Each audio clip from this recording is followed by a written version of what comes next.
말씀의 제목은 영광스러운 모습으로 변형되시다 라는 제목으로 말씀을 전하도록 하겠습니다.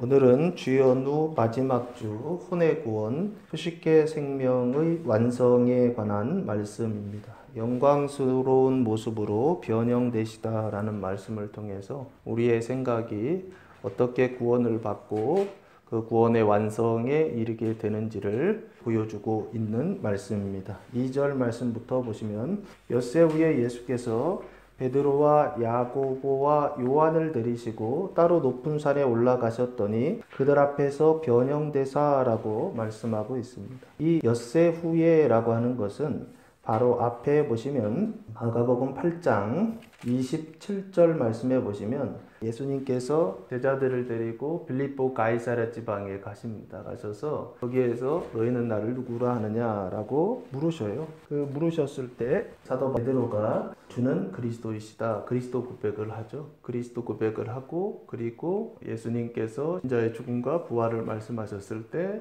베드로가 예수를 붙들고 항면하는 그 장면이 빌립보 가이사랴 지방에서 있었습니다. 그 빌립보 가이사랴 지방에서 있었던 그 그리스도 고백 이후에 엿새 후에 6일 후에라고 그렇게 보시면 좋을 것 같아요. 예수께서 베드로와 야고보와 요한을 데리시고 따로 높은 산에 올라가셨더니 그들 앞에서 변형되셨다 했어서 변형되신 산을 변화산이라고 예전에 불렀습니다. 그래서 그 변화산에 올라간 제자들이 3명 나오는데 베드로와 야고보와 요한을 데리고 따로 올라가셨다라고 말씀하고 있어요. 그래서 예전에는 이 제자들이 예수님의 제자들 중에서도 우수한 제자들, 제자라고 그러죠. 우수한 제자들이라 하여 그래서 예수님께서 이 3명의 제자들을 데리고 가신 것이 아닌가 그렇게 이제 설교를 했는데 제가 이 성경을 보다 보니까 이 베드로와 야고보와 요한이 뭐 그런 부분들도 있을 수 있어요. 그런데 제가 볼 때 이 3사람은 어떤 상태에 있느냐라고 했을 때 신앙이 그렇게 건강하지 않은 상태의 모습들이 있어요. 그게 바로 뭐냐면 그리스도 고백을 하면서도 또한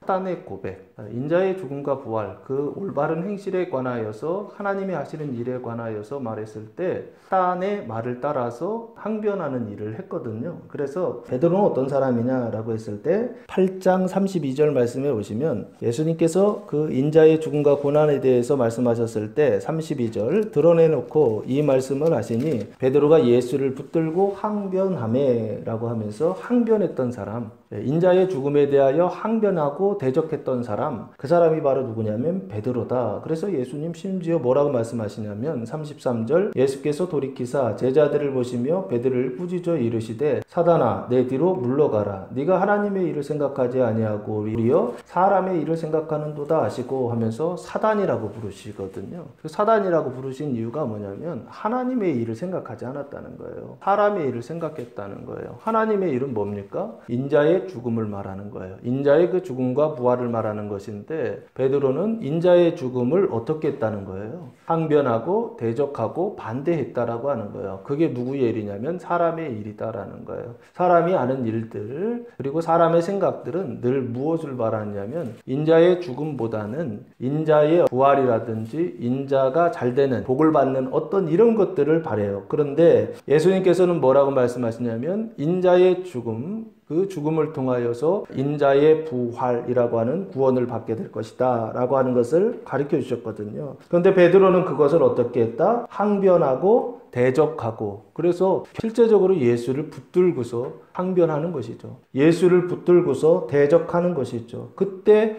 그 말이 온화하게 따뜻하게 부드럽게 그렇게 나갔을까요? 아니겠죠. 거칠고 톤이 높게 예수를 붙들고 라삐야 이렇게 했겠죠. 소리를 치듯이 마치 다른 사람이 들으면 화를 내는 것처럼. 제가 여기 경상도에 처음 왔을 때 이야기하실 때 톤이 항상 높은 톤이라 이렇게 얘기만 들으면 마치 싸우는 것처럼 들려요. 마치 그런 것이죠. 여기 오늘 이 말씀도 베드로가 예수를 붙들고 항변했다라고 하는 것은 그의 생각 속에 그러면 안 될 것이라고 하는 그 생각들 때문에 그래서 예수를 붙들고 어떻게 하는 거예요? 싸우듯이 대적하듯이 화냄, 분노 이런 것들을 표출하지 않았을까 싶습니다. 그래서 예수님께서 변화산으로 데려가신 베드로는 어떤 사람이냐라고 했을 때 항변하고 대적하고 결국에는 분노하는 그런 상태에 있었던 베드로를 말하는 것이 아닐까 싶고요. 야고보와 요한은 어떤 사람인가 보면 야고보는요 구약에서 아브라함과 이삭과 야곱 할 때 그 야곱을 이야기합니다. 그래서 발꿈치를 잡은 자라고 하는 뜻을 가지고 있고 요한은 여호와께서 총애하심이라고 하는 뜻을 가지고 있는데 요 두 사람의 특징이 성경에 좀 나와 있어요. 어떤 성품을 가진 사람이냐 보시면 마가복음 3장 17절 보시면 예수님께서 이 두 사람에게 별명을 이렇게 지어주십니다. 또 세베대의 아들 야고보와 요한의 형제 요한이니 이 둘에게는 보아너게 곧 우레의 아들이란 이름을 더하셨으며 하면서 여기 야고보와 요한 나오죠. 근데 이 야고보와 요한에게 이름을 더하셨다 그러죠. 이게 별명인데 보아너게 그 뜻이 뭡니까? 우레의 아들, 천둥과 번개의 아들이다 라고 하는 이름을 더하셨어요. 이런 별명을 지으셨는데 그럼 천둥과 번개, 우레의 아들이다 그러면 성격이 어떻다라는 것입니까? 아주 과격하다라고 하는 걸 생각해 볼 수가 있어요. 그래서 이 사람들의 그 과격한 성품이 한번 나타나요. 어디에서 나타나냐면 누가복음 9장 54절 말씀해 보시면 예수님께서 사마리아 마을에 들어가셨을 때 그 사마리아 사람들이 예수를 영접하지 않고 배척하는 장면이 나와요. 그때 54절 제자 야고보와 요한이 이를 보고 이르되 주여 우리가 불을 명하여 하늘로부터 내려 저들을 멸하라 하기를 원하시나이까 하면서 불을 내리는 것. 그래서 어떻게 하는 것입니까? 예수를 영접하지 않는 저들을 멸하는, 멸망하는, 심판하는 일을 하시기를 원하느냐라고 그렇게 물어요. 그러니까 그 마음의 성품이 어떤 상태냐라고 했을 때 천둥번개와 같은, 우레와 같은 과격한 성품을 가지고 있었던 사람들, 그 사람이 바로 누구냐라고 했을 때 야고보와 요한이라고 그렇게 봐도 되지 않을까. 그래서 베드로와 야고보와 요한 이 세 사람을 데리고 갔다라고 했을 때 제자들 중에 훌륭해서 이 사람들을 데리고 갔다라기보다는 오히려 대적하고 항변하고 과격한 이 세 사람들을 데리고 가신 것이 아닐까 싶어요. 그래서 이 세 사람들을 데리고 가신 장소가 어디냐면 따로 높은 산에 올라가셨다라고 말씀하고 있어요. 따로라고 하는 것은 12명의 제자들이 있는데 이 3명의 제자들만 데리고 산에 올라가셨다는 거예요. 따로 높은 산에 올라가셨다라는 것입니다. 그럼 이 높은 산이라고 하는 것은 뭘까요? 이 높은 산이라고 하는 것은 자연적인 어떤 높은 산이겠죠. 그 높은 산이라고 하는 것은 지금 장소가 6일 전에 빌립보 가이사랴 지방에 있었거든요. 그 빌립보 가이사랴는 갈릴리에서도 한 70km, 북쪽으로 70km 정도 떨어진 지역에 있는 도시가 빌립보 가이사랴 지방이에요. 그래서 이스라엘의 최북단 지역, 쪽 끝에 있는 도시가 이 빌립보 가이사랴 지역인데 그 끝에 도시에서 조금 더 올라가면 한 30km 정도 올라가더라고요. 올라가면 산이 하나 나오는데 그 산 이름이 바로 뭐냐면 헬몬산이라고 하는 아주 높은 산이 나옵니다. 여기 오늘 등장하는 이 산도 자연적으로 지리적으로는 빌립보 가이사랴 지역에서 한 6일 정도 걸어서 올라가서 할 수 있는 어떤 그런 산이라고 하면 이 헬몬산 정도 되지 않을까라고 보통 그렇게 이야기를 합니다. 그런데 저는 이 높은 산도 제가 봤을 때는 이게 설정 같아요. 마치 주님께서 메시지를 전달하기 위하여서 산에 올라가셨는데 헬몬산이라고 하지 않고 그냥 높은 산이라고 하셨어요. 이유가 있다라고 저는 생각해요. 이 산이 어떤 산이냐라고 했을 때 이 산이 결국에는 신앙적인 어떤 산을 우리에게 메시지로 전달하고 있는 게 아닐까 싶어요. 그래서 좀 찾아봤어요. 신앙적으로 하나님의 말씀이 이 산을 뭐라고 할까 찾아봤더니 계시록 17장 말씀해 보시면 이런 말씀이 나오더라고요. 자연적인 물리적인 3차원적인 산도 성경에 많이 나오는데 물리적인 산 말고 다른 산이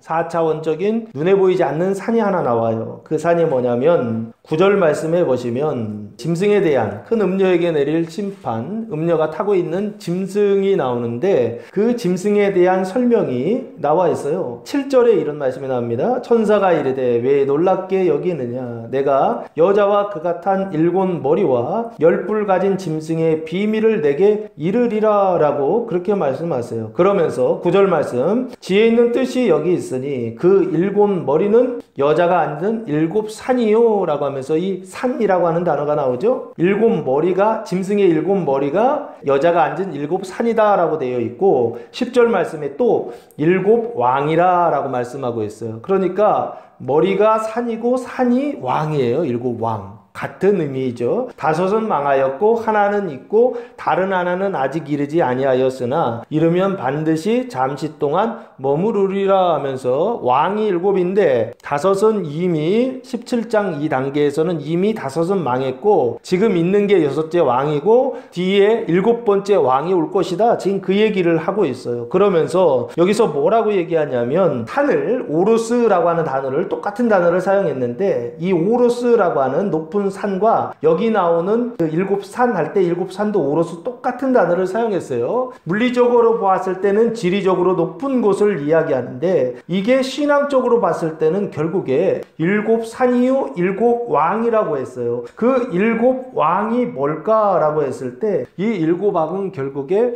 자기의 생각, 특별히 푸지케 사망의 그 왕들을 말하는 것이 아닐까 싶어요. 그래서 이 높은 산은 결국에 제가 봤을 때는 푸지케 사망의 산을 이야기하는데 그 푸지케 사망의 산, 우리 내적 자아에 산이 7개의 산이 있어요. 7 왕이 있는데 그 7 왕들 중에 가장 높은 산, 그 높은 산을 오늘 이 본문에서 말씀하고 있는 게 아닌가 싶습니다. 그래서 그 높은 산이 뭘까? 이게 궁금해졌어요. 그 높은 산이 푸지케 사망의 산이라고 한다면 그 사망의 산 중에 그 높은 산이 뭘까를 제가 이제 좀 궁금해졌어요. 그래서 야고보서 1장 15절 말씀해 보시면 이런 말씀이 나와요. 욕심이 잉태한 즉 죄를 낳고 죄가 장성한 즉 사망을 낳느니라 하면서 세 단계가 나오죠. 첫 번째는 욕심이에요. 욕심이 잉태했을 때 뭐가 나온다? 죄가 나온다 라고 되어 있어요. 그러니까 욕심을 통해서 죄가 나온 거예요. 그리고 그 죄 다음에 죄가 장성하여서 뭐가 나온다? 사망을 낳느니라 라고 되어 있죠. 그러면 이렇게 되는 거예요. 처음에는 욕심으로 시작돼서 죄가 나오고 그 죄가 장성하여 뭐가 되느냐면 사망에 이르는 것이죠. 결국에 이 높은 산은 탐심의 단계, 욕심의 단계를 얘기하는 게 아니고 죄의 단계를 얘기하는 게 아니고 이게 결국에는 사망의 단계를 얘기하는구나. 그런데 마가복음이라 이 푸지케 사망의 높은 산을 이야기하는 거구나. 내적 자아의 왕들이 있고 산들이 있는데 그 산들 중에 높은 산을 말하는 것이구나 라는 생각을 했어요. 그 산이 뭘까? 라는 생각을 해봤어요. 그래서 기독교 전통 중에 죄 7종이라고 하는 7가지 큰 죄가 나오거든요. 그 7가지 큰 죄 중에 첫 번째가 뭐냐면 탐심이에요. 탐심. 그리고 두 번째가 뭐냐면 교만과 음란이거든요. 그리고 세 번째가 뭐냐면 나태와 분노, 탐식과 시기라고 하는 이 4가지가 나오는데 이걸 구조적으로 이렇게 보면 탐심이 맨 야고보서의 구조하고 똑같아요. 탐심의 그 자리에 탐심이 있고 탐심으로부터 죄를 낳는다 그랬거든요. 그 죄의 자리에 교만과 음란이 있어요. 교만은 자기를 어떻게 하는 거냐면 탐하는 것이고 그래서 자기를 높이는 거예요. 그리고 음란은 다른 사람을 탐하는 거예요. 그래서 어떻게 해요? 취하지 말아야 될 사람을 취해서 음행하는 것. 이게 음란이거든요. 이게 죄의 자리예요. 탐심으로부터 자기 자신을 갖고 싶어하면 자만으로 가고 그 탐심의 마음을 가지고 다른 사람을 갖고 싶으면 음란으로 가는 거. 이게 두 번째 죄의 단계라고 한다면 세 번째 단계가 뭐냐면 사망을 낳는다 그랬거든요. 그 사망의 자리에 4가지가 나와요. 나태와 분노, 탐식과 시기가 나오는데 교만이 성취가 되면은 나태해지고 그리고 그것이 교만이 성취가 되지 않았을 때는 어떻게 되느냐면 자기를 높이고 싶은데 자기가 높아지지 않아. 자기가 알고 싶은데 알지를 못해. 무엇인가 성취하고 싶은데 성취하지 못해. 그때 나타나는 게 분노예요. 나태와 분노요. 그리고 다른 사람에게 대하여 욕심을 갖기 시작하면 2가지가 나타나는데 첫째는 음란으로부터 탐식이 나타나고 성취되면 탐식이 나타나고 두 번째는 그 음란이 성취가 되지 않으면 시기가 나타나는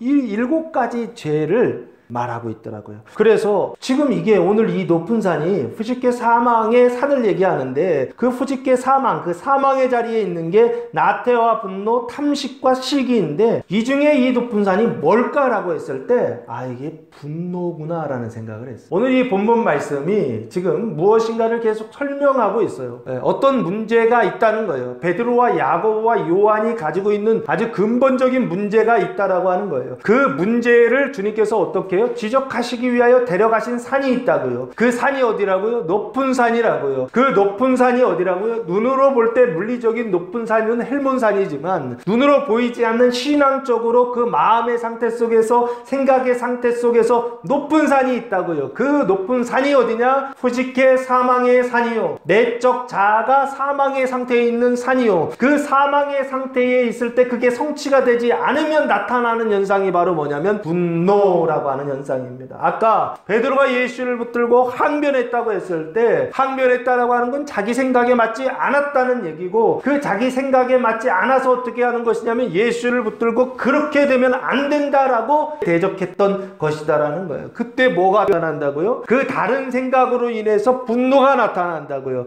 그 후식계 사망으로 인해서 분노가 나타난다고요. 예수님께서 말씀하신 그 일에 대하여 영접하고 순종하고 그걸 따라가는 어떤 그걸 얘기하는 게 아니라, 베드로와 야고보와 요한은 항변하면서 대적하면서 그걸 어떻게 하고 있더라? 받아들이지 않고 있더라는 거예요. 그래서 높은 곳에 데려가시는 거예요. 그 후식계 사망의 자리로 데려가시는 거예요. 그 분노의 자리로 데려가시는 거예요. 그 분노의 산으로 데리고 가셔서 세 가지를 보여주시더라는 것입니다. 그게 바로 뭐냐면 그들 앞에서 변형되셨다라고 말씀하고 있어요. 예수님이 그들을 데리고 올라가신 곳은 결국에 그들 자신, 그들의 마음속, 특별히 그들의 생각 속에 뭐가 있더라? 자만이 있는데 그 자만이 성취되지 않으니까 어떻게 되더라? 분노로 나타나더라는 거예요. 이 화냄으로 나타나더라는 거예요. 그래서 예수를 붙들고 항변하는 모습으로 나타나더라는 거예요. 이 문제를 해결하기 위하여, 이게 이들의 문제였다는 거예요. 이 문제를 해결하기 위하여 예수님께서 어떻게 해요? 그들 앞에서 변형되셨다라고 하는 것입니다. 예수님의 변형은 어떤 신비적인 어떤 일을 우리는 생각하지만, 이 예수님의 변형은 아주 분명한 어떤 목적이 있어서 이 일을 행한 것이 아닌가라는 거예요. 나중에 보시면 세 가지 변형이 나오는데, 그 변형은 무엇을 위한 것이냐라고 했을 때, 이 분노의 산이요, 이 감당이 되지 않느냐, 내 마음대로 조절이 되지 않는, 우리 안에 있는, 우리 생각 속에 있는 그 생각이 맞지 않아서 자기 생각이 옳다는 바가 있는데 그 옳다는 바로 되지 않았을 때 나타나는 분노요, 내 생각대로 되지 않았을 때 나타나는 분노요, 내가 선하다고 내가 옳다고 생각하는 대로 되지 않았을 때 나타나는 분노요. 그 분노의 산으로 데려가셔서 주님께서 변형되심으로 그것을 고쳐주시더라라고 하는 말씀입니다. 예수님이 시간이 남아서 쓸데없어서 변형되신 것이 아니라 이 사람들의 이 신앙에 건강하지 못한 모습들, 그 후식계 그 생각 속에, 내적 자아 속에 있는 이 분노의 문제를 해결해 주시기 위하여, 항변하는 문제를 해결해 주시기 위하여 주님이 그들을 데리고 높은 산으로 올라가셔서, 그래서 베드로와 야고보와 요한 안에 있는 그 뜨거운 불을, 그 분노를 깨끗하게 고쳐주시더라라고 하는 걸 오늘 본문이 우리에게 말씀하고 있다라고 하는 것입니다. 그래서 결국에 이 베드로와 야고보와 요한의 그 신앙적인 상태는 뭐냐? 겉으로 볼 때는 항변하고 과격하고 그 분노를 표출하는 이런 사람들이었지만, 그러나 이 신앙적인 상태는 어떤 상태냐라고 했을 때, 그 후직해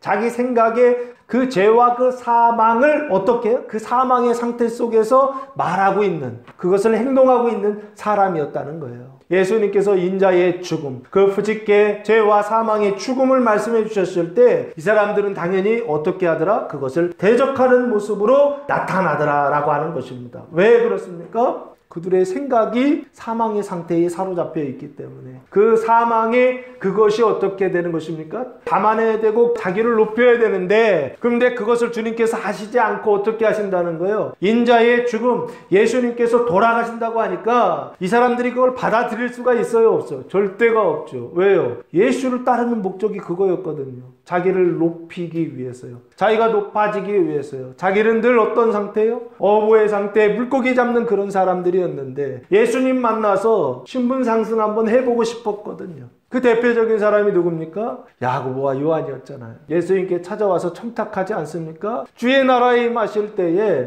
좌의정 우의정 한 자리씩 주십시오. 그렇게 청탁했던 사람이 야고보와 요한이고 그 어머니가 와서 또 청탁하지 않습니까? 그런 사람들이었다고요. 근데 그 자기를 높이는 그 교만과 그 자만이 성취되지 않는다라고 예수님 말씀하시니까 바로 어떻게 해요? 예수가 붙들고 항변하고 그 뒤에서 야고보와 요한이 받쳐서 예수를 붙들고 대적하던 사람들, 이 사람들이 바로 베드로와 야고보, 요한의 상태가 아니었는가라고 그렇게 말씀드리는 겁니다. 그래서 예수님께서 그들의 그 분노의 병을, 그 사망의 병을, 그 푸짓게 사망의 그 산을 올라가셔서 그것을 어떻게 하시냐면 평평하게 하시는 그 일을 하시는데, 그 일을 위해서 하신 일이 뭐냐면 변형되셨다는 거예요. 첫 번째 변형이 나옵니다. 3절 말씀해 보시면 그 옷이 광채가 나며 세상에서 빨래하는 자가 그렇게 희귀할 수 없을 만큼 매우 희어졌더라 라고 말씀하고 있어요. 그 옷이 할 때 그라는 단어가 대명사예요. 그 아우토스라고 하는 대명사를 사용했어요. 그의 옷이죠. 그의 옷이 예수의 옷을 얘기하는 겁니다. 예수의 옷이 뭐가 났다? 광채가 나며 라고 말씀하고 있어요. 그리고 세상에서 빨래하는 자가 그러게 희귀할 수 없을 만큼 매우 희어졌더라. 그래서 옷이 어떻게 된 거예요? 색깔이 있는 어떤 옷을 입고 계셨겠죠. 뭐 흰색을 입으셨을 수도 있고, 근데 그 색깔이 어떻게 되는 거예요? 빛이 광채가 나기 시작하면서 하얗게 색깔이 변하는 것이죠. 옷이 빛의 색깔로 변하는 거예요. 그래서 세상에서 빨래하는 자가 그렇게 희귀할 수 없을 만큼 매우 희어진 상태, 이거는 표현한 것이죠. 이것보다는 더 하얘질 수 없는 어떤 상태를 표현하고 싶은 거예요. 지금요. 빛의 상태인 거죠. 본 사람들은 알아, 이게 뭔지요. 몸에서 빛이 광채가 나는데, 그 광채가 몸에서 나는데 그 몸이 옷을 입고 있으니까 그 마치 옷도 하얀색, 그냥 투명한 것처럼, 빛이기 때문에 투명한 것처럼 느껴지겠죠. 빛이 쫙 비치는 거예요. 그랬을 때 그걸 우리가 인식할 때 뭐라고 인식돼요? 아, 하나님이시구나 라고 그렇게 인식이 돼요. 그냥 탄성이 나오죠. 아, 이분이 하나님이시구나. 그냥 아는 거예요. 이런 상태. 그 옷이 광채가 나며 라고 하는 것은 결국에 3차원적으로 봤을 때, 물리적으로 봤을 때, 눈에 보이는 차원으로 봤을 때 이렇게 표현하는 거예요. 그런데 실제로 이 옷이 광채가 나는 게 무슨 의미가 있냐고요. 한번 생각해 보세요. 제가 여기 이렇게 서 있는데 막 옷에서 빛이 나고 광채가 나면 사람들이 와, 신기하다, 놀랍다, 이렇게는 할 수 있겠죠. 근데 그게 나한테 무슨 의미가 있냐고요. 신비라고 하는 것이 그렇습니다. 신비라고 하는 것은 무엇을 위한 것이냐? 표징이에요. 표징이요. 메시지를 전달하기 위한 수단이죠. 그래서 그 옷이 광채가 났다라고 하는 거, 매우 희어졌다라고 하는 것은 결국에 뭘 얘기하는가, 이거를 봐야 돼요. 그 표징, 그것을 통해서 말하고자 하는 메시지가 뭔지를 봐야 된다고요. 예수님의 옷이 하얗게 되었다라고 하는 것이 뭘 얘기하고 싶은지를 봐야 된다고요. 그 신앙적인 의미가 무엇인지를 봐야 된다. 그래서 찾아보았습니다. 계시록 19장에 보시면 옷에 대한 이야기가 이렇게 나와 있어요. 8절 말씀해 보시면 그에게 빛나고 깨끗한 세마포 옷을 입도록 허락하셨으니 이 세마포 옷은 성도들의 옳은 행실이로다 하더라 라고 말씀하고 있죠. 여기 보면 깨끗한 세마포인데 세마포 옷이라고 되어 있죠. 근데 앞에 빛나고 라 되죠. 빛나고 그래서 깨끗하게 보이는 세마포 옷이라 라고 되어 있죠. 똑같은 옷이에요. 옷인데 이 세마포 빛나는 옷을 뭐라고 말씀하고 있어요? 이 옷을 성도들이 지금 19장에서 어린 양의 혼인잔치를 위해서 신부가 옷을 입고 있어요. 옷을. 근데 무슨 옷을 입고 있느냐면 깨끗한 옷을 입고 있다는 거예요. 빛나는 옷을 입고 있다는 거예요, 신부가. 그런데 그 신부가 입고 있었던 그 빛나고 깨끗한 옷을 여기에서 뭐라고 말씀하고 있냐고요? 옳은 행실이다 라고 그렇게 말씀하고 있죠. 성도들의 옳은 행실을 뭐라고 얘기하고 있느냐면 깨끗한 옷이다, 빛나는 옷이다 라고 그렇게 설명하고 있다는 거예요. 그러면 여기 똑같죠? 그 옷이 광채가 나고 빛이 나고 하얗게 되었다라고 하는 것은 결국에 뭘 얘기하느냐라고 했을 때 이것이 바로 옳은 행실을, 빛나는 세마포가 옳은 행실을 이야기하는 것처럼 예수님께서 하시는 그 일이 어떤 일이다? 옳은 일이다라고 하는 것을 표징으로서 메시지를 전달하고 있더라는 것입니다. 수단인 것이죠. 무엇이요? 예수님께서 하시는 일이 뭐냐고요? 예수님께서 말씀하신 일이 뭐냐고요? 인자의 죽음이죠. 그 인자의 죽음, 그 인자의 죽음을 통하여 뭐가 죽느냐? 푸시케 그 사망이 죽는다 그랬어요. 그래서 그 푸시케 사망의 죽음, 그 푸시케 사망 중에서도 오늘 말씀에서는 뭐를 죽이는 거냐? 그 분노요, 그 대적이요, 그 항변하는 것이요, 그 항변하는 그 사망의 그 죽음, 그 죽음을 예수님이 인자의 죽음이라 말씀하셨고, 그 인자의 죽음을 성경에서는 뭐라고 말하고 있느냐? 성도들의 옳은 행실이다라고 그렇게 말하고 있더라는 거예요. 세상을 살아가면서 우리가 올바르게 살아야 된다라고 했을 때 그 올바름이라고 하는 것은 뭘 얘기하느냐라고 했을 때 사망의 죽음을 얘기한다고요. 푸지케 사망이요. 내적 자아의 그 사망의 죽음을 얘기한다고요. 사망이란 단어가 다나토스란 단어거든요. 그래서 사망의 죽음에서 다나토스의 죽음이다라고 예전에 설명드렸어요. 푸지케 사망의 죽음, 푸지케 그 분노의 죽음이요. 우리 안에 이 분노가 가득하다고요. 그 마음속에 상처로 인해 분노가 가득하다고요. 그 분노가 가득한 그 마음을 분노를 죽이셔서 그 분노를 심판하셔서 그 사망을 심판하셔서 생명으로 바꿔주시는 그 일을 이 성경에서는 뭐라고 설명하냐면 옳은 행실이다 라고 그렇게 말씀하고 있더라는 거예요. 성도의 옳은 행실이고 그 신부가 입는 옷이라고 말씀하고 있고, 그래서 그 빛나는 옷은 결국에 뭘 얘기하는 거냐라고 했을 때 푸시케 사망의 죽음을 말하고 있다는 거예요. 그 분노의 죽음을 말하고 있다는 거예요. 내 안에 그 화냄의 그 죽음을 말하고 있다라고 하는 것입니다. 그 일을 위하여 예수님께서 주님의 일을 말씀해 주셨다고요. 성도의 옳은 행실에 관하여서 말씀해 주셨다고요. 그리스도의 옳은 행실, 하나님의 옳은 행실에 관하여 말씀해 주셨다고요. 그게 뭐냐? 한마디로 얘기하면 인자의 죽음이다. 그 인자의 죽음을 통하여 뭐를 죽이시느냐? 뭐를 심판하시느냐? 푸시케 사망, 푸시케 그 분노를 죽이시는, 심판하시고 진멸하시는 그 일을 주님께서 하실 것이다 라고 제자들에게 바로 앞에서 말씀해 주셔서 그때 예수를 붙들고 항변했다는 거예요. 그래서 여기 그 옷이 광채가 났다라고 하는 것은 예수님께서 하시겠다 하셨던 그 일이, 그 인자의 죽음과 그 부활이 어떤 것이다 라고 하는 것입니까? 옳은 행실이요 하나님의 행실이다 라고 하는 것을 제자들에게 표징으로서 메시지로서 가르쳐주고 싶은 거예요. 그래서 첫 번째 변형 사건이 나오는데 그 변형 사건의 첫 번째 모습이 뭐냐? 옷이 빛나더라는 거예요. 그 옷이 광채가 나더라는 거예요. 그 광채 나는 것을 통하여서 예수님이 말씀하신 것이나 예수님이 하고자 하시는 그 일은 성도들의 옳은 행실과 같이 옳은 일이요 하나님의 일이다. 이게 하나님의 공의 정의다라고 말씀하고 있습니다. 많은 사람들이 공의와 정의를 얘기한다고요. 그러나 성경에서 말하는 공의와 정의와 세상에서 사람들이 말하는 그 공의와 정의는 다르더라고요. 세상에서 말하는 공의와 정의는 다른 사람을 공격하는 데 사용하거든요. 근데 예수님이 사용하시는 공의와 정의는 자기를 죽이는 데 사용하시더라고요.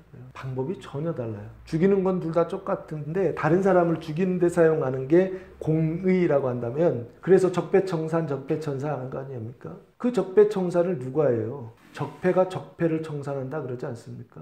누가 누구를 청산하냐고요. 그래서 예수님은 그런 방식을 사용하시지 않고 다른 방식이죠. 우리 안에 있는 그 분노의 산, 우리 안에 분노가 가득하거든요. 그래서 늘 항변해요. 성경 좀 못 읽겠다는 거예요. 기도 좀 못하겠다는 거예요. 신앙생활 못하겠다는 거예요. 내가 왜 이렇게 살아야 되느냐? 이게 올라온다고요. 쭉쭉 올라와요. 근데 그게 막 드러나게 하신다고요. 왜? 치료하시려고요. 원래 없었던 게 아니라고요. 원래 건강했던 사람이 아니에요. 성경에 나오는 사람들을 볼 때 이 사람들은 괜찮은 사람들이다 이렇게 보시면 안 된다고요. 죄와 사망의 상태에 있다. 신앙적으로 병들어 있다. 그래서 치료해야 되고 수술해야 되고 고쳐야 된다라고 하는 기본적인 생각을 가지고 성경을 봐야 된다고요. 오늘 베드로, 야고보, 요한도 그런 상태에 있었던 대명사 같은 사람이죠. 대표적인 사람이었다라는 거예요. 어떠냐? 분노가 가득했던 사람이다라는 거죠. 예수를 따르면서도 그것이 가득해서 주님을 따르고 있었다는 거예요. 근본적인 건 바뀌지 않고, 그 생각은 바뀌지 않고, 그 마음은 바뀌지 않고 여전히 그 분노를 가지고 주님을 따르면서 세상을 좀 바꿔보려고 하는 것이죠. 바뀐다 안 바뀐다? 사람은 바뀌겠죠. 그러나 세상은 바뀌지 않아요.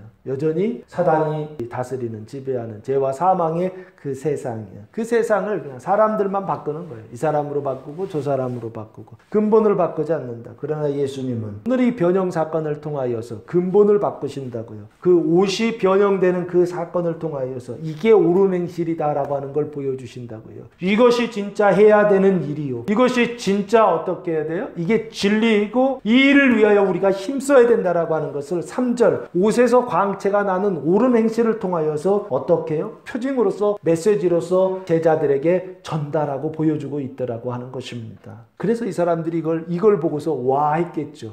관심이 그들의 눈이 예수 그 빛나는 그 예수님의 모습에 어떻게 초점이 딱 맞춰졌겠죠. 그리고 나서 4절 말씀해 보시면 두 번째 표징이 나오는데 변형되시는 두 번째 표징이 나옵니다. 이에 엘리야가 모세와 함께 그들에게 나타나 예수와 더불어 말하거늘 이라고 말씀하고 있어요. 이에 옷에서 광채가 나고 나서 곧바로 어떤 현상이 눈앞에 쫙 펼쳐지냐면 엘리야와 모세가 나타났다는 거예요. 엘리야는 누구입니까? BC 9세기 북이스라엘 아하방 때 활동했던 선지자예요. 선지자 중에서도 능력의 선지자, 큰 능력들을 많이 행했다 해서 능력의 선지자라고 하는 대선지자죠. 선지자고 모세는 누구입니까? 이스라엘의 지도자, 영도자죠. 애굽에서 출애굽하여 가나안 땅 들어가기 바로 직전까지 이스라엘을 인도했던 사람. 이 사람이 바로 모세예요. BC 1446년경에 활동했다. 보통 이렇게 추정합니다. 그럼 BC 9세기와 BC 1400년이면 이때 활동했던 이 두 사람이 함께 있는 것도 좀 웃기고 그 사람들이 나타났다라고 하는 것도 좀 웃기죠.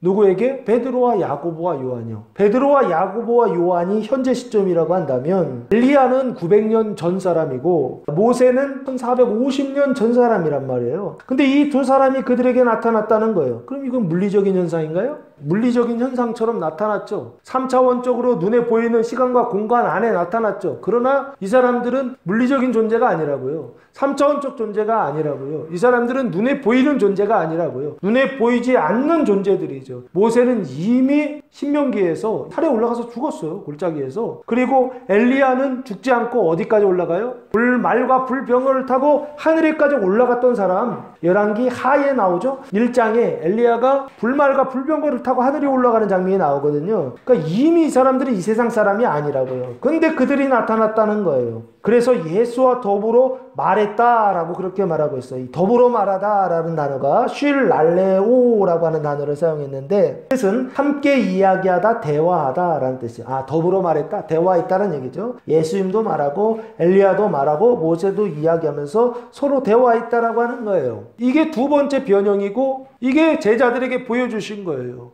대단하다 이런 생각 들지 않습니까? 근데 그 대단한 게 나하고 무슨 상관이에요? 모세와 대화하는 게 무슨 상관이고 엘리야와 대화하는 게 나하고 어떤 상관이 있느냐는 거예요. 제가 볼 때는 아무 상관없어요. 그럼 이게 뭐냐? 이게 표징이죠. 이게 메시지예요. 두 번째 표징을 통해서 두 번째 메시지를 전달하고 있다고요. 어떤 메시지를 전달하고 있는 것입니까? 이 모세와 엘리야를 통하여서 예수님과 같이 이 대화 막 항변하고 토론하고 싸웠다고 한다면 그렇다고 한다면 서로 의견이 다르구나 이렇게 생각할 수 있지만 대화했다라고 하는 것은 서로 같은 입장에서 같은 생각을 가지고 무엇인가를 이야기했다라고 그렇게 볼 수가 있어요. 도대체 뭘 얘기했을까요? 엘리야는 선지자를 대표하는 예언자이고 그리고 모세는 성경에 나오는 그 토라라고 하는 그 율법을 대표하는 사람이에요. 그 엘리야와 모세가 나와서 대화했다라고 하는 것은 그 당시에 성경 그 구약과의 대화를 얘기한다 해도 틀리지 않을 거예요. 성경이 말하는 바와 예수님 말하는 바가 서로 대화했다라고 하는 것은 같았다라는 거예요. 그 성경이 말하는 바가 뭐냐고요. 그게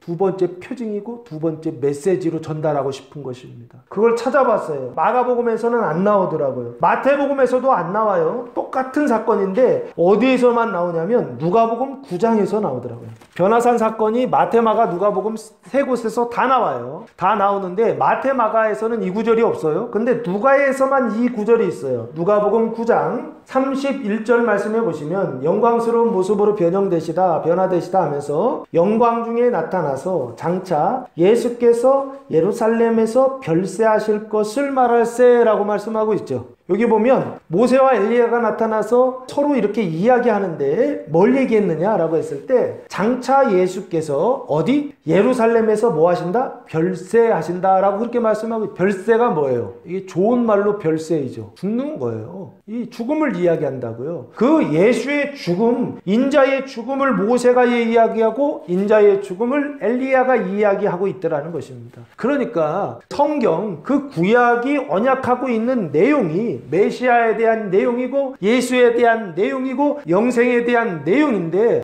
어떻게 해서 영생을 얻느냐 했을 때 메시아가 죽는다는 거예요. 인자가 죽는다는 거예요. 그것을 지금 누가복음에서는 별세라고 그렇게 말씀하고 있더라는 거예요. 그 인자의 죽음을 통하여서 무엇을 얻느냐? 생명을 얻고 영생을 얻고 구원을 얻는다라고 하는 것을 모세가 말하고 엘리야가 말하고 예수가 말하더라는 거예요. 그러면 그 말하는 내용이, 그 생명을 얻고 영생을 얻고 의에 이르는 그 구원의 내용이 결국엔 무엇을 통해서 되느냐라고 했을 때 예수님 말씀하셨던 인자의 죽음과 부활, 그 인자의 죽음을 통하여서 우리가 구원에 이른다. 이 분노요, 내 마음속에 가득한 분노요, 베드로와 야고보와 요한의 그 마음속에 생각 속에 가득한 분노요, 자기의 올바름을 따라, 자기의 의를 따라, 자기의 선을 따라, 자기의 착함을 따라, 아름다움을 따라, 선함을 따라 그렇게 살아야 되는데, 그렇게 되지 않았을 때 여기에서 뭐가 올라온다고요? 화가 올라오지 않습니까? 남편이 내 맘대로 안 해주면 화가 올라오고, 자녀들이 내 뜻대로 안 되면 화가 올라와서, 그래서 어떻게 해요? 그 화가 쌓여서 병이 걸리면 지난주에 무슨 병이다? 열병이다라고 말씀드리지 않았습니까? 시몬의 장모의 열병이요. 마찬가지로 오늘 말씀에서도 베드로와 야고보와 요한 안에 뭐가 있더라? 분노가 있더라는 거예요. 화가 있더라는 거예요. 그 화는 뭐 때문에 오느냐? 자기 생각 때문에 온다고요. 자기 생각의 올바름이요, 올바름대로 되지 않으면 화나는 거예요. 자녀들이 내 생각이 내가 옳다고 생각하는 대로 안 하면, 공부 안 하면 화가 나는 거예요. 남편이 돈을 벌어오지 않으면 화가 나는 거예요. 그 자기의 올바름이요, 그 자기의 선함이요, 그것을 고치시려고 주님이 일하신다고요. 그래서 이 두 번째 표징은 엘리야와 모세가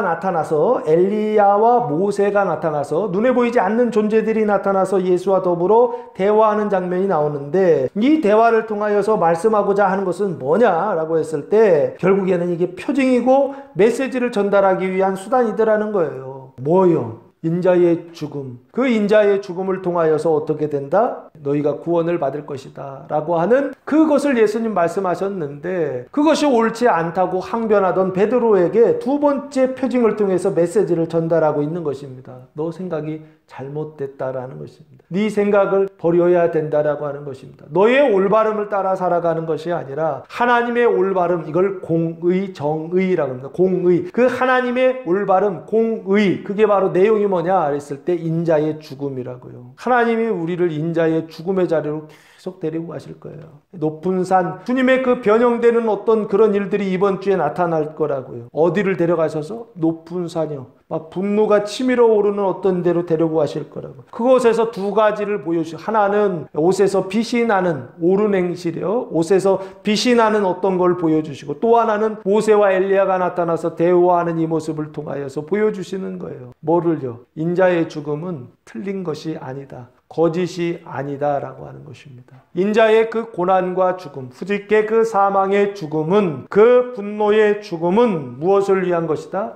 부활을 위한 것이요, 생명을 위한 것이요, 영생을 위한 것이요, 구원을 위한 것이요, 너희의 영원한 행복을 위한 것이다 라고 두 번째 말씀하고 있는 것입니다. 그런데 5절 말씀해 보시면 두 번째 표징에도 불구하고 베드로가 이렇게 말합니다. 베드로가 예수께 고하되 라삐여, 우리가 여기 있는 것이 좋사오니 우리가 초막 셋을 짓되 하나는 주를 위하여, 하나는 모세를 위하여, 하나는 엘리야를 위하여 하사이다 하니라고 말씀하고 있어요. 이것은 앞에 나온 두 가지 표징에 대한 반응으로, 결과로 나타나는 것인데, 내용은 참 좋아요. 라삐여, 우리가 여기 있는 게 좋다 그렇게 돼 있어요. 좋다라고 하는 단어가 선하다, 칼로스라고 하는 단어를 사용했는데 내가 생각할 때 이게 좋다, 선하다라는 거예요. 그래서 거기서 내가 이 일을 하고 싶다는 거예요. 우리가 초막 셋을 짓는다는 게 포이에오라고 하는 단어를 사용했는데 뭐뭐를 하다, 포이에오라는 것이 doing이에요. doing, 뭐뭐를 하다, 실천하다, 실행하다 이런 뜻인데 세 가지를 좀 짓고 싶다는 거. 하나는 주님을 위하여 초막을 짓고, 하나는 모세를 위하여 짓고, 하나는 엘리야를 위하여 집을 짓고 싶다라는 것. 그렇게 얘기를 해요. 그 얘기는 무슨 얘기입니까? 이 집 짓고 여기서 살고 싶다.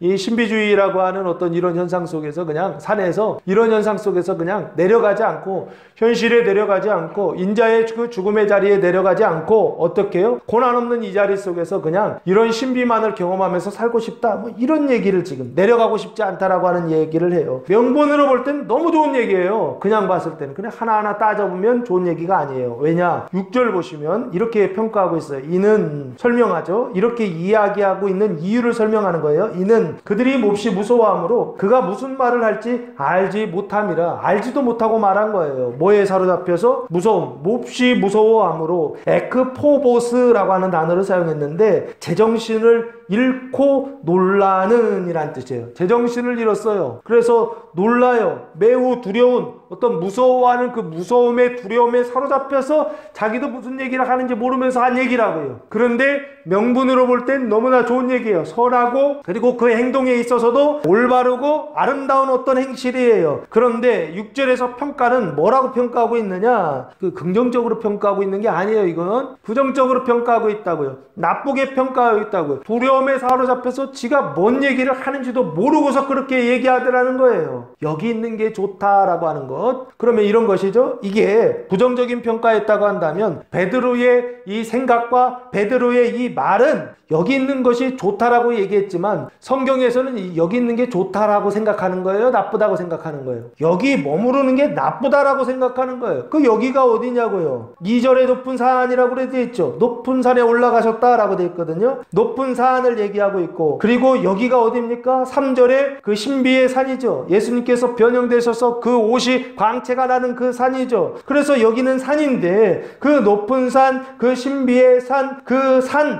산이 좋아서 내려가기 싫다는 거예요. 그런데 성경에서는 이게 부정적인 평가라고 한다면 실제로 좋아야 되는 게 뭐냐? 베드로가 좋다고 고백해야 되는 거지 뭐냐라고 생각하면 여기가 아니라 저기가 좋다고 얘기해야 된다고요. 그 저기가 어딥니까? 높은 산이 아니라 반대로 낮은 산이 좋사오니 이래야 된다고요. 그리고 그 신비의 산이 아니라 어떤 산이 좋다? 인자가 죽는 그 고난의 산, 그 내 안에 있는 그 분노가 죽는 그 고난의 산, 그 분노를 주님께서 진멸하시기 위하여 고난을 허락하시고, 그 고난을 허락하시고 참을 수 없는 고난을 견딜 수 없는 고난을 허락하셨을 때 저기가 좋사오니라고 그렇게 고백해야 된다고요. 근데 베드로는 그렇게 하고 있지 않다고요. 여기가 좋다고 고백하고 있다고. 그 여기가 좋다라고 하는 그의 이게 좋다라고 하는 게 아까 칼로스라고 그랬죠. 그가 가지고 있는 선한 생각, 이 생각은 성경이 볼 때, 하나님이 보실 때는 선하다, 악하다, 악한 생각이다 라고 그렇게 말씀하고 있는 거 아니냐는 거예요. 그리고 초막셋을 짓겠다라고 하는, 주님을 위하여 초막셋을 짓겠다, 주님을 위하여 교회를 짓겠다, 주님을 위하여서 선교하겠다, 주님을 위하여 복음을, 주님을 위하여 교회를 짓겠다, 주님을 위하여 무엇을 하겠다라고 하는 어떤 것이요, 명분으로는 너무나 좋죠. 근데 주님을 위한 건 있다 없다? 없어요. 여기서 실제적으로는 주님을 위하여, 모세를 위하여, 엘리야를 위하여 짓겠다라고 하는 건 결국에 누구를 위해 짓는 겁니까? 자기 자신을 위해 짓는 것이죠. 그 자기 자신의 집을 짓는 것이죠. 그래서 나 여기 머물고 싶다, 그 얘기를 지금 하고 있다라고 하는 것입니다. 그래서 결국에 첫 번째 표징이나 두 번째 표징을 통해서도 관심을 끌고 그 관심을 집중하고, 그리고 그 대화를 통하여서 메시지를 전달했음에도 불구하고 베드로는 어떤 상태였다? 치료가 됐다? 안 됐다고 저는 봅니다. 그래서 마지막으로 결국에는 누가 등장하시느냐? 7절 말씀해 보면 하나님이 등장하세요. 아버지께서 등장하세요. 7절, 마침 구름이 와서 그들을 덮으며 구름 속에서 소리가 나되 이는 내 사랑하는 아들이니 너희는 그의 말을 들으라 하는지라 라고 말씀하고 있어요. 마침이라고 되어 있죠. 알아듣지 못하니까 곧바로 뭐가 등장하냐면 구름이 등장해요. 그럼 구름이 뭐냐고요? 보통 우리 구름은 물리적인 산 속에 있으니까 산 그 꼭대기에 구름이 지나가는 하나 보다 이렇게 생각할 수 있겠죠. 단어가 네팔레라고 하는 단어를 사용했는데 이 성경에서 말하는 구름, 이게 굉장히 조금 의미가 있어요. 늘 말씀드리지만 예수님께서 부활하시고 승천하실 때 뭐를 타고 올라가셨죠? 구름 타고 올라가세요. 그리고 다시 강림하실 때 뭐를 타고 오신다고 되어 있죠? 구름 타고 오신다고 되어 있어요. 그러면 그 구름은 손오공이 타고 있었던 군두운처럼 그 구름을 얘기하는 겁니까? 눈에 보이는 어떤 것을 통하여서 눈에 보이지 않는 어떤 것을 지금 설명하고 있다고요. 그럼 그 눈에 보이지 않는 어떤 구름은 뭐냐라는 거예요. 성경에서는 이거를 감추어 둔 것처럼 설명을 하고 있지 않아요. 근데 그냥 제가 찾아봤어요. 이게 구름이 뭘까 했을 때 출애굽기 13장 말씀해 보시면 하나님께서 출애굽할 때 하나님께서 사용하신 도구가 나오는데 출애굽기 13장 21절 말씀해 보시면 여호와께서 그들 앞에서 가시며 낮에는 구름 기둥으로 그들의 길을 인도하시고 밤에는 불 기둥을 그들에게 비추사 낮이나 밤이나 진행하게 하시니 낮에는 구름 기둥 밤에는 불 기둥이 백성 앞에서 떠나지 아니하니라 하면서 구름 기둥이 나오죠. 낮에는 구름 기둥이요. 왜? 사막 지역을 지나가야 되니까 구름으로 어떻게 하신 것입니까? 그늘을 만들어 주신 게 아닌가 싶어요. 그리고 밤에는 불 기둥이요. 사막에는 밤에는 또 영하로 떨어진다고 하더라고요. 낮에는 또 더워서 죽고 밤에는 추워서 죽고 이게 사막이라고 하는데 주님이 거기 지나가실 때 낮에는 구름으로 가려주시고 밤에는 불로써 따뜻하게 해주시고 그래서 어떤 상태예요? 실제적으로 지나갈 때는 아주 덥고 추운 지역을 지나가는데 그런데 이 사람들의 현실은 어떤 거예요? 더울 때는 구름으로 이렇게 싹 시원하게 해주시고 추울 때는 불로써 이렇게 따뜻하게 해주시는 그런 상태 지나갔다 그러죠. 이 구름이 뭐냐고요? 그 구름 기둥할 때 그 구름이 뭐냐고요? 출애굽기 14장 19절 말씀해 보시면 그 홍해를 건너는 장면이 나오는데 그 홍해 건너기 바로 직전에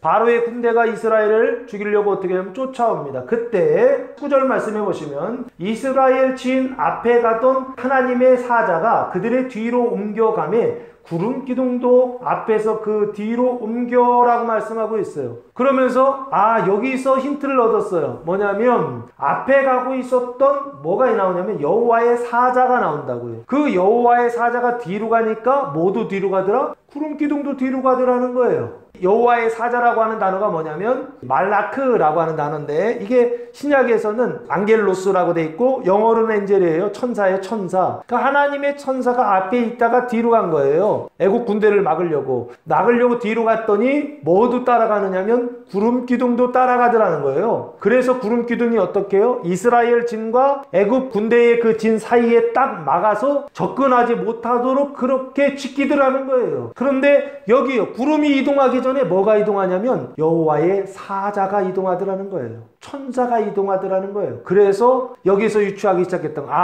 이 구름은 사자 떼구나. 여호와의 천사 무리구나. 그 무리가 마치 어떻게 된 것입니까? 천사들은 하얀색 옷을 입고 어떻게 날개가 있어서 날개를 펄럭펄럭거리잖아요. 그런데 그게 3차원에서 볼 때는 마치 뭐처럼 보이냐면 빛의 때가 빛의 옷을 입고 있었던 존재들이 무리를 군락을 이루어서 하늘을 날고 있다고요. 그러니까 마치 그게 뭐처럼 보이는 거예요? 구름 기둥처럼 보인 게 아닌가. 그럼 그 구름 기둥은 뭐냐? 하나님의 사자의 무리이죠. 이걸 성경에서는 뭐라고 표현하고 있습니까? 천군 천사다라고 그렇게 말씀하고 있는 게 아닌가. 천군 천사라고 하는 것은 하늘에 있는 천사들이 어떻게 해요? 군대를 이루어서 큰 무리를 이루고 있는 어떤 이런 상태를 말한다고요. 여기 보시면 하나님이 항상 등장하실 때는 항상 뭐가 오느냐면 구름이 와요. 하나님이 임재하실 때는 구름이 온다고요. 그럼 그 구름이 뭘까라고 했을 때 이게 하나님의 사자들이구나 라는 생각을 한 거예요. 그래서 지금 이 구름은 결국에 영적인 존재들이요 정신적인 존재들이요 4차원적 어떤 그런 존재들이다 라고 그렇게 봐야 되지 않을까 싶어요. 이 4차원적 존재들이 하는 일은 뭐냐? 사자이기 때문에 메시지를 전달하는 사자란 말이에요. 그러니까 결국에 하나님의 생각을 가지고 있는 존재들이에요. 그 하나님의 생각을 성경에서는 뭐라고 말하고 있습니까? 후식계 생명이다 라고 제가 그렇게 설명했던 거예요. 후식계 생명의 그 생각을 가지고 있었던 그 생각을 전달하는 존재들이 하나님의 사자고 그 사자가 3차원적으로 눈에 보일 때 물리적으로 보일 때는 뭐처럼 보이더라? 구름으로 그렇게 보이더라 라고 하는 것입니다. 그래서 마침 구름이 와서 그들을 덮었다 그래요. 베드로와 요한과 야곱을 덮어요. 덮어서 어떻게 하는가? 구름대에 이렇게 완전히 이렇게 사로잡히는 것처럼 되는 것이죠. 그들의 생각이 사로잡히게 되는 것이죠. 그래서 구름 속에서, 천사들 속에서 소리가 나요. 그 소리는 누구의 소리냐? 아버지 하나님의 소리예요. 그 아버지 하나님은 시간과 공간을 창조하신 분이세요. 그거를 지배를 받지 않는 분이세요. 눈에 보이지 않는 분이시며 그 영광의 본체이시고, 예수님이 형상이라고 한다면 그 광채가 되시는 분이 하나님 아버지다라고 늘 그렇게 설명하고 있어요. 그 소리가 나되, 이 소리가 났다라고 하는 것은 결국에 세 번째 표징이다라는 거예요. 아버지의 소리가 세 번째 표징이요, 그 소리를 통하여서 메시지를 전달하고 있더라는 거예요. 무슨 메시지요? 이는 내 사랑하는 아들이니 라고 하는 거예요. 내라고 하는 단어가 아버지 하나님을 얘기합니다. 사랑하는 아들이라는 건 누구예요? 예수 그리스도이시죠. 하나님의 아들 예수 그리스도이니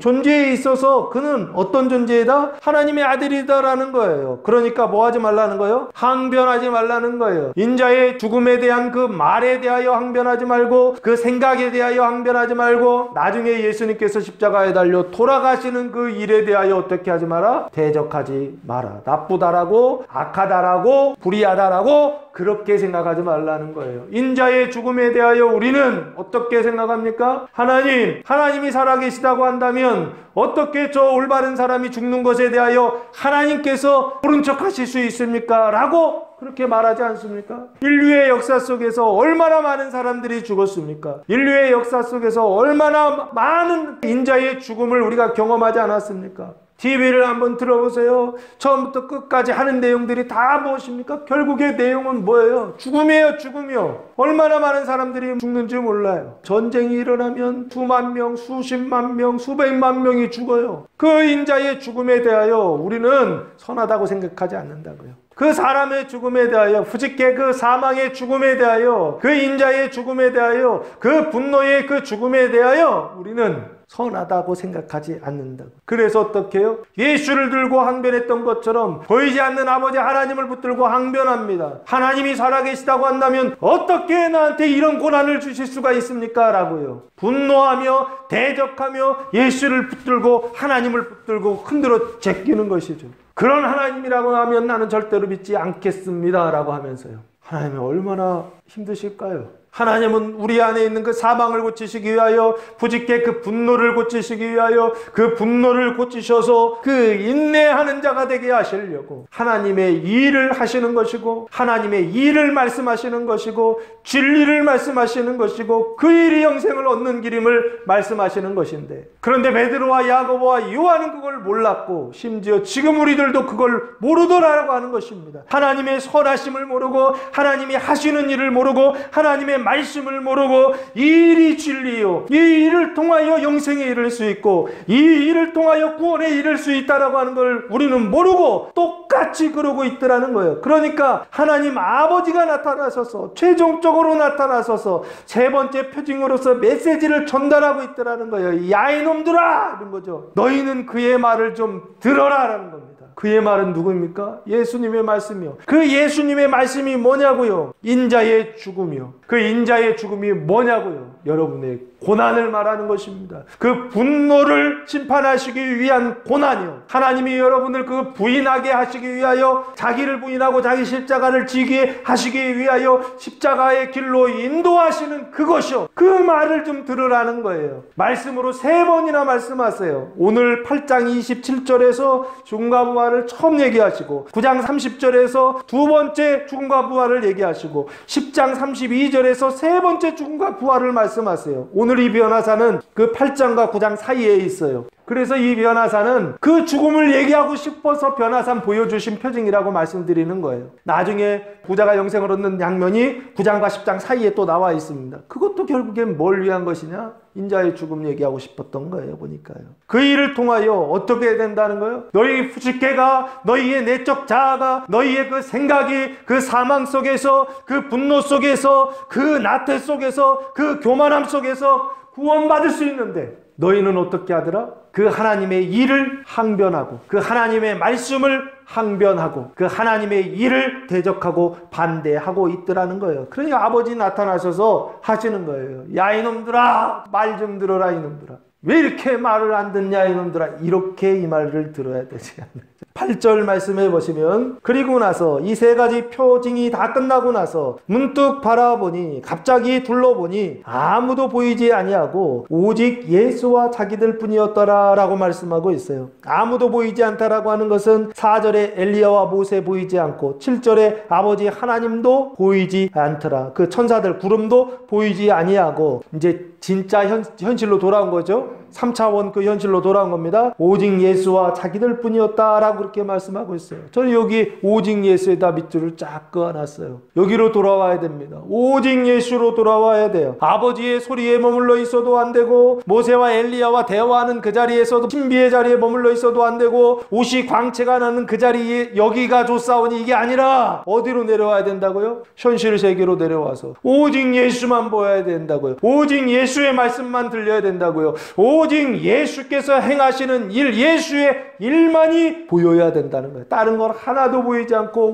오직 말씀, 오직 예수, 오직 예수께서 하신 일, 그게 뭡니까? 십자가죠. 오직 십자가만 보이는 이런 상태요. 이게 바로 제자들의 상태였고 우리들의 상태가 되어야 되지 않는가라는 생각을 해봅니다. 그러면서 마지막으로 예수님은 철저하세요. 9절 말씀해 보시면 그들이 산에서 내려올 때 예수께서 경고하시되 인자가 죽은 자 가운데서 살아날 때까지는 본 것을 아무에게 누리지 말라 하시니라고 말씀하고 있어요. 경고하고 계시죠. 그들이 산에서 내려올 때에 그랬어요. 산에서 내려온다라고 말씀하고 있죠. 그래서 그 높은 산에서 내려오는 일, 이 일을 해야 돼요. 그 분노의 그 산에서 내려와야 돼요. 그 사망의 산에서 내려와야 돼요. 내려와서 어떻게 해야 돼요? 자기를 부인하고 자기 십자가를 지는 그 고난의 그 십자가의 길을 걸어가야 되는 것이죠. 그때 예수께서 경고하신다고요. 이 경고라고 하는 단어가 디아스텔로마이라고 하는 단어를 사용했는데 따로 놓다라는 뜻이에요. 그래서 조금 더 세게 하면 명령하다라는 뜻이에요. 그 경고하신 내용이 뭐냐면 인자가 죽은 자 가운데서 살아날 때까지는 아주 죽음과 부활을 분명히 얘기하시죠. 그때까지는 본 것을 아무에게도 이르지 말라라고 그렇게 말씀하세요. 보통 이런 신비를 경험하면 말하고 싶지 않나요? 옷이 하얘지는 경험들 보면 내가 하얘져도 막 놀랍지만 다른 사람이 하얘지는 어떤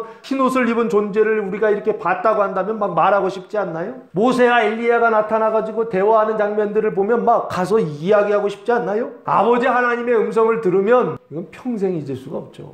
평생 간증거리 아닌가요? 근데 예수님 뭐라고 했으면 경고하신다고요. 뭐 하지 말라고요? 말하지 말라고요. 언제까지요? 딱 정해져 있어요. 그 뒤부터는 얘기하라는 얘기예요. 인자가 죽은 자 가운데서 살아날 때까지만 말하지 말라는 거예요. 그럼 살아난 이후에는요? 말하라는 얘기죠. 죽은 자, 인자의 죽음을 얘기하죠. 그리고 가운데 무덤을 얘기한다고요. 가운데에서 살아난다. 이게 부활이잖아요. 살아날 때까지, 살아나기 전까지는 말하지 말라는 거예요. 살아난 다음에는요. 말해도 된다라고 하는 거예요. 그 본 게 뭡니까? 3절의 광채, 그리고 4절의 모세와 엘리야, 그리고 7절에 아버지 하나님의 소리 듣는 거, 이것도 보다라고 그렇게 표현되어 있어요. 본 것을 아무에게도 이르지 말라 하셨어요. 그러면 이런 거죠. 한번 생각해 보세요. 왜 이렇게 경고하셨을까요? 말하지 말라고요. 왜 그렇게 말씀하셨을까요? 생각해 보세요. 보통은 이 정도 체험했다면 나가서 막 방방곡곡 막 전하라 이렇게 얘기했을 텐데 이게 복음이다 하면서 전하라 그랬을 텐데 예수님은 말하지 말라라고 말씀하신다.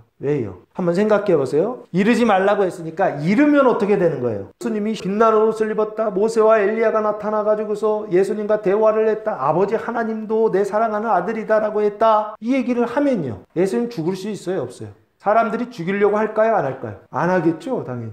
그래서 제가 봤을 때 이르면 죽지 않아요. 그러면 이르지 말라고 하신 이유가 뭘까? 이르지 않으면 어떻게 된가 봤더니 결국에는 죽을 수 있더라고요. 그러니까 예수님이 본 것을 아무에게도 이르지 말라라고 하신 아주 근본적인 이유와 목적은 뭐냐라고 했을 때 죽어야 되는데 죽지 않을까 봐 경고하신 거예요. 예수님의 그 고난과 죽음을 위해서 사람들한테 이거 말하지 말라는 거예요. 말하면 그 사람들이 나 죽이려고 하지 않을 거라는 거죠. 그거 얘기하면 대우받는다고요. 왜? 하나님이라고 추앙받을 거라고요. 그런데 예수님 말하지 말라라고 말씀하시면서 어떻게 해요? 끝까지 자기의 주신 사명이 무엇인지, 자기가 해야 되는 일이 무엇인지, 무엇이 참된 일이고 무엇이 거짓인지를 분명히 알고 그 참된 일, 하나님의 말씀, 모세와 엘리야를 통하여 말씀하셨던 그 메시아의 죽음, 그 일을 성취하시고 그 사명을 완수하시기 위하여 마지막까지 변화된 세 가지 모습을 통하여 표징을 보여주시고 나서 내려갈 그때까지도 제자들에게 어떻게 해요?